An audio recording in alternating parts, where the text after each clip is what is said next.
संबल स्वेच्छासेवी अनुष्ठान तरफ आज गोटे रक्तदान शिविर जेनता कि आपने जानी कि पश्चिम ओडिशा रे बुर्ला ब्लड बैंक और संबलपुर ब्लड बैंक रे तरमाने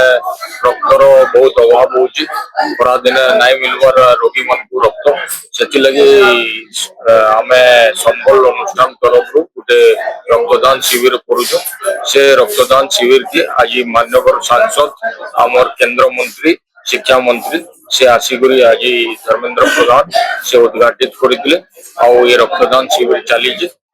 चिन्हित तक आम 50 यूनिट रक्त संग्रह करा साराना आगे भी चलवा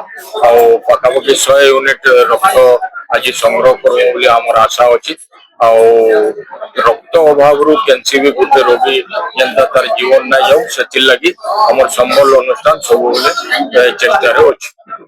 लोक वार्ता है सबू जिते यंग पिला माने अच्छन यंग यूथ पीढ़ी से आगे आसिक रक्तदान करवार कथा प्रत्येक 3 मास रे रक्तदान करुन आउ अन्यर जीवन बंचा।